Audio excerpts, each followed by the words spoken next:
While you're reading this, someone in another city just woke up richer than yesterday. Not because they're smarter than you, not because they got luckier, not because they had a rich father, but because one day they changed one single parameter of their life. They changed the way they think about money. Most people think poverty means not having money, but that's not true. Poverty is first and foremost a way of thinking, and wealth is first and foremost a way of thinking too. Give a poor person $1 million. In 5 years, they'll have nothing again. This isn't a fantasy. This is statistics. 70% of lottery winners go broke within a few years. Why? Because the money arrived, but the mindset stayed the same. And on the other hand, take everything away from a wealthy person, put them in an empty field, and they'll start over, because they have something that cannot be taken away, a way of seeing the world. Today, we're going to break that down, layer by layer, level by level, in full detail.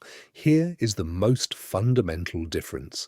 A poor person thinks of money as a goal. A wealthy person thinks of money as a tool. The poor person says, "I want a lot of money." The wealthy person says, "I want freedom, I want time, I want impact." Money is just how I get there. Hear the difference? A poor person looks at the price. A wealthy person looks at the value. A poor person asks, "How much does this cost?" A wealthy person asks, "How much will this bring?" A poor person spends first, then saves what's left. A wealthy person saves first, then spends what's left. This one habit alone, paying yourself first, changes everything.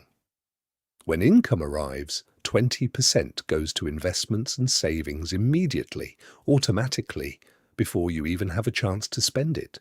You live on what's left. And surprisingly, it turns out to be enough, because we spend exactly as much as is available. If everything is available, we spend everything. If 80% is available, we spend 80%. This is called consumption adaptation. Wealthy people use it in their favor. Here's an important truth that rarely gets talked about. Money is an amplifier. It doesn't make you a different person. It makes you more of who you already are. A generous person with money becomes more generous. A greedy person with money becomes greedier.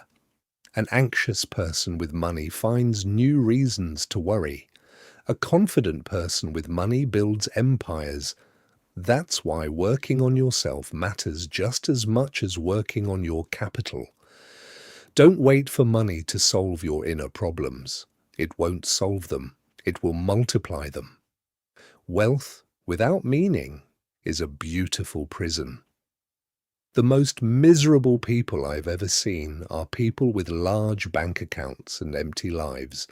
So the first question you need to ask yourself is not, how do I earn more? It's, why do I want this? What kind of life do I want to buy? What time do I want to free up?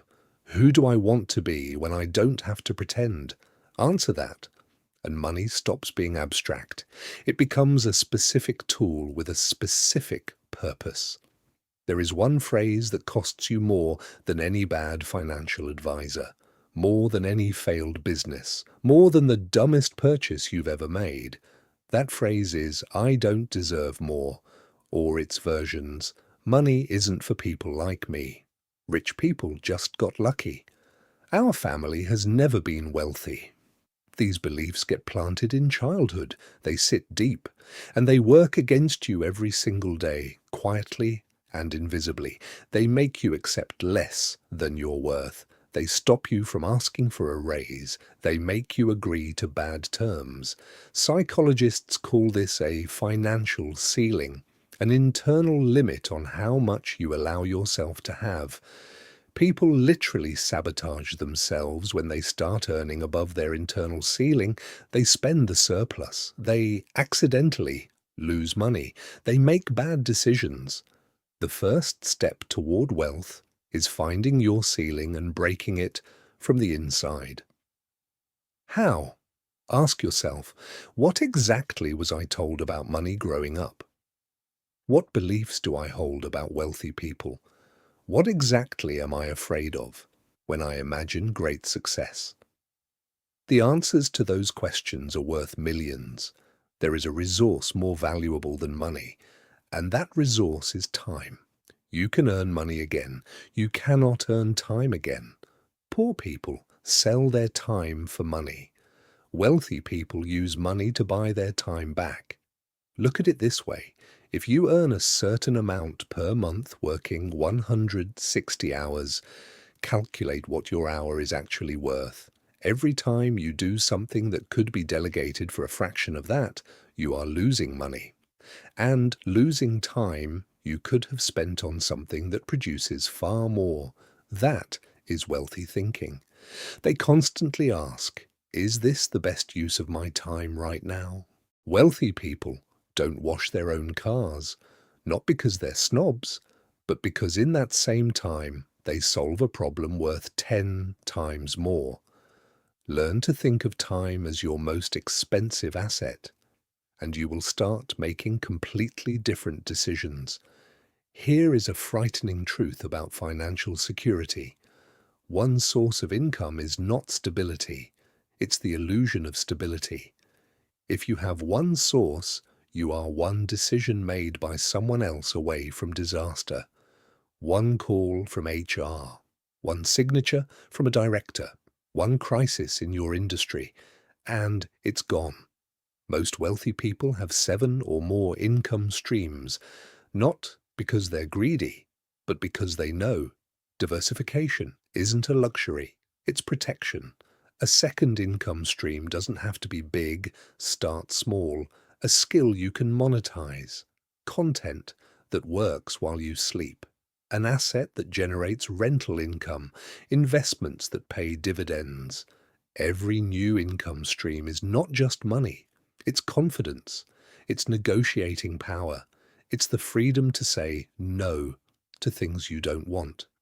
We live in the age of instant everything, instant food, instant delivery, instant results, and people want instant wealth. But wealth works differently. It builds slowly, then suddenly. This is called compound interest, and it works not just with money, but with skills, reputation, and relationships too. The first years you see almost nothing. The curve is nearly flat. But then it shoots upward, exponentially, and most people quit at exactly the moment when the breakthrough is just around the corner. Wealthy people know how to wait, not passively, but actively working every single day. They understand. Outstanding long-term results come first from avoiding stupid decisions, not from making brilliant ones. You don't need to be a genius. You just need to avoid doing the things that destroy capital. Don't panic in a falling market. Don't chase get-rich-quick schemes. Don't spend more than you earn. Boring? Yes. Effective? Incredibly. Here's what matters most at the very end. The mindset of the rich is not a theory. It's not a collection of pretty quotes. It's a system of decisions you make every single day. Every time you choose to save instead of spend, you're thinking like a wealthy person. Every time you invest in knowledge instead of entertainment, you're thinking like a wealthy person. Every time you ask, how much will this bring? Instead of, how much does this cost? You're thinking like a wealthy person. Wealth is not an event. It's a direction. And it starts here, right now, with one decision, not tomorrow, not on New Year's, not when the conditions are right, today. Because the best time to plant a tree was 20 years ago. The second best time is right now.